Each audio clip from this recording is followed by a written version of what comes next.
नमस्कार दोस्तों, स्वागत है आप सभी का आपके अपने चैनल आज स्टडी ऑफिशियल पर। और आज हम बात करेंगे हरियाणा और जम्मू कश्मीर विधानसभा चुनावों के एग्जिट पोल के बारे में। दोस्तों, इन चुनावों के नतीजे 8 अक्टूबर को सामने आएंगे, लेकिन उससे पहले आए एग्जिट पोल में कांग्रेस की बढ़त दिख रही है। हरियाणा में कांग्रेस की सरकार बनने की संभावना भी जताई जा रही है, जबकि जम्मू कश्मीर में कांग्रेस और नेशनल कॉन्फ्रेंस गठबंधन को बढ़त दिखाई दे रही है। तो दोस्तों, आज के इस वीडियो में हम बात करेंगे इन चुनावों के एग्जिट पोल के बारे में, साथ ही इसके भविष्य के राजनीतिक प्रभावों पर भी हम बात करेंगे। तो चलिए शुरू करते हैं। दोस्तों, सबसे पहले समझते हैं हरियाणा चुनाव पर जो एग्जिट पोल है उसके बारे में।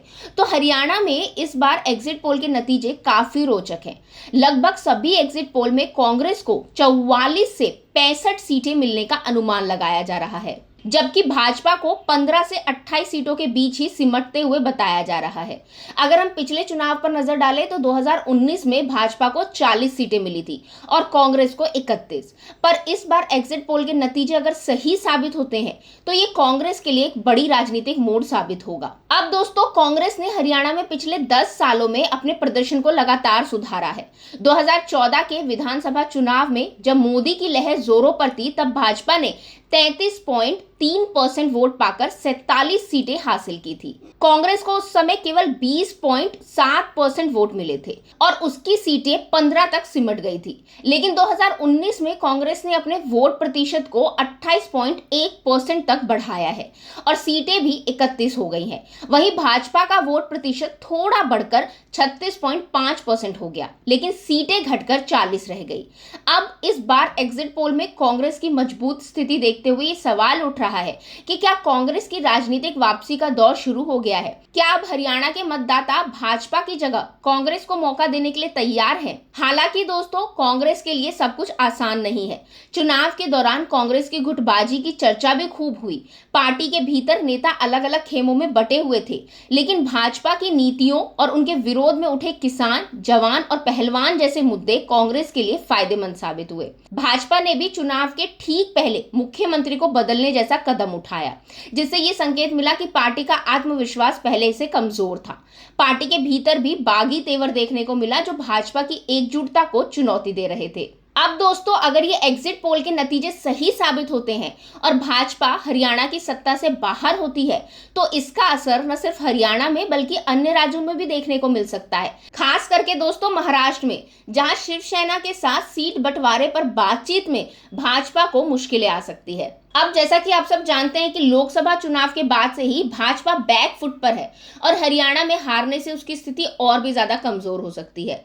महाराष्ट्र में चुनाव से पहले भाजपा की रणनीति पर भी असर पड़ सकता है। अगर हरियाणा में कांग्रेस की जीत होती है तो ये कांग्रेस के लिए एक टॉनिक की तरह काम करेगा और पार्टी महाराष्ट्र में अपनी स्थिति को मजबूत करने में कामयाब हो सकती है। चलिए अब बात करते हैं जम्मू कश्मीर की, जहां कांग्रेस और नेशनल कॉन्फ्रेंस का गठबंधन एग्जिट पोल में बढ़त लेते हुए दिख रहा है। दोस्तों, ये गठबंधन इस बार भाजपा को कड़ी चुनौती दे रहा है और अगर ये नतीजे सही साबित होते हैं ना, तो जम्मू कश्मीर में भी भाजपा को एक बड़ा झटका लग सकता है।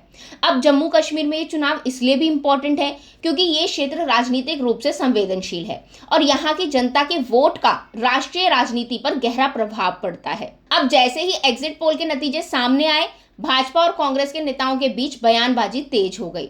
हरियाणा के कार्यवाहक मुख्यमंत्री नायब सिंह सैनी ने दावा किया कि भाजपा 8 अक्टूबर को फिर से सरकार बनाएगी, तो वहीं कांग्रेस के पूर्व मुख्यमंत्री भूपेंद्र सिंह हुड्डा ने भी कांग्रेस की सरकार बनने का भरोसा जताया है। दोस्तों, भाजपा के दावों के बावजूद एग्जिट पोल के नतीजे उनके पक्ष में नहीं है और अगर नतीजे इन्हीं अनुमानों के अनुसार आते हैं तो कांग्रेस हरियाणा में बड़ी जीत दर्ज कर सकती है। अब दोस्तों, मेरे अनुसार एग्जिट पोल के नतीजे काफी हद तक सटीक होते हैं, लेकिन हमें अंतिम नतीजों का इंतजार करना चाहिए। अगर हरियाणा में कांग्रेस जीतती है तो ये न केवल हरियाणा की राजनीति में बड़ा बदलाव होगा, बल्कि राष्ट्रीय राजनीति पर भी इसका असर पड़ेगा। कांग्रेस के लिए ये जीत एक बड़ी प्रेरणा साबित हो सकती है और इससे आगामी लोकसभा चुनाव में भी उसका मनोबल बढ़ेगा। तो दूसरी तरफ भाजपा के लिए यह हार एक चेतावनी होगी कि उसे अपनी रणनीतियों पर फिर से विचार करना होगा। खास करके मोदी लहर का असर धीरे धीरे कम होता दिख रहा है और भाजपा को अब नए सिरे से सोचना पड़ेगा कि कैसे वह जनता के दिल में अपनी जगह बना सकती है। तो दोस्तों आज की वीडियो के लिए बस इतना ही। अगर आपको वीडियो पसंद आया हो तो इसे लाइक करें, शेयर करें, अपनी राय हमें कमेंट के जरिए जरूर बताएं। साथ ही चैनल को सब्सक्राइब करना बिल्कुल ना भूलें। Thank you.